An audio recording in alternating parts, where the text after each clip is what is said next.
I'm Gil Gordon. I'm here from Monmouth Junction, New Jersey, and since 1982 I've been consulting with employers around the world to set up telecommuting and telework and virtual office programs and other ways of doing work away from the office.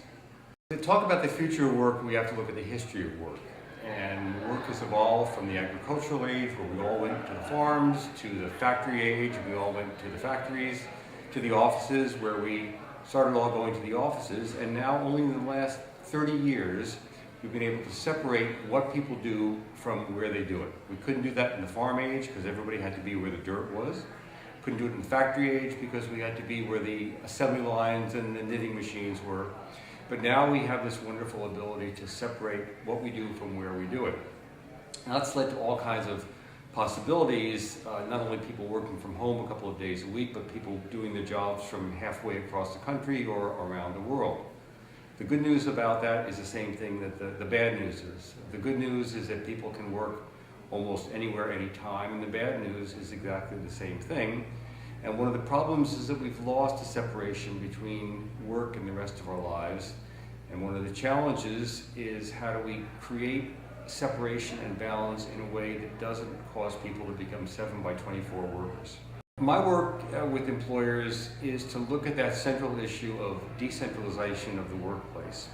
Not necessarily moving work home, but really asking the question about where's the best place to do a particular task and by whom and what time of day. I mean, my ideal of the great office of the future, and it really should be today, is where a manager says to his or her employees, where can you add the most value tomorrow? That is, all things considered, the technology you have, the nature of the work you do, your personal work style and so on, where can you add the most value tomorrow? For many people, that will still be the traditional office. For others, it could be their spare bedroom at home, it could be the local Starbucks, it could be a bench in the park, or it could be while they're on vacation somewhere else than where they live. The interesting thing about that is the stumbling blocks to make that happen, and there are really three. The three stumbling blocks are, first, the space between the manager's ears. The tendency that most managers have to want to manage with their eyeballs instead of with their brains, and that's a tendency that's beginning to fade away, thankfully.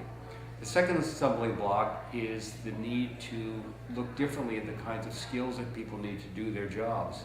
It isn't a matter of where their rear end is at a particular time of day, but whether they have a sense of what's expected of them and what deliverables they have to deliver. So clarity about work product and not about work process.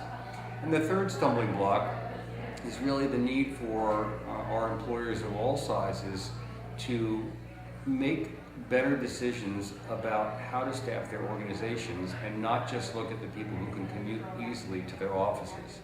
We're well on the way to that kind of transition, but still have a long way to go.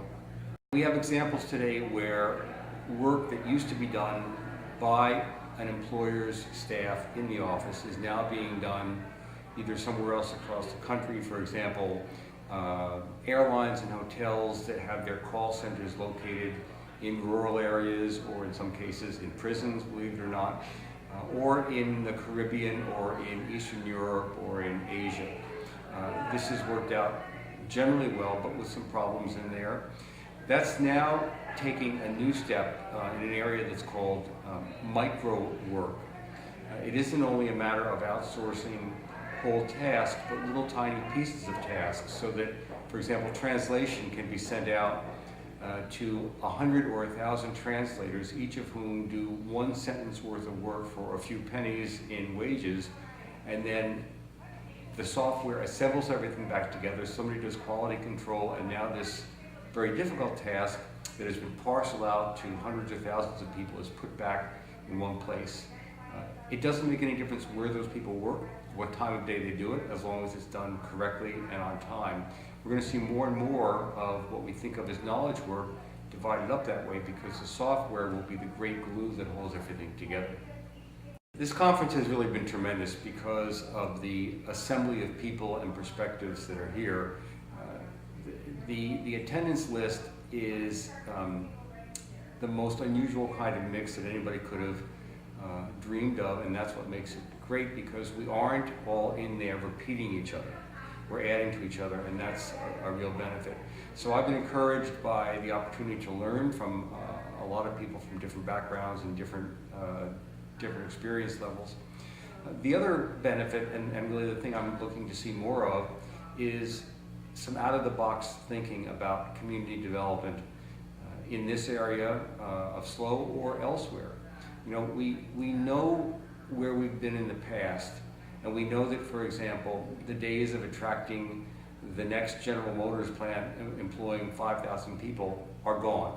So we have to look in terms of smaller enterprises, more agile enterprises, different assumptions about attracting, and we have to look at that in the context of the whole community. For example, an employer who's willing to come here with 50 new jobs is wonderful, but if there isn't affordable housing for those people, then it's a dead end and it's going to frustrate everybody. So we're taking that kind of holistic view here, and that's what I think is going to lead to some good outcomes.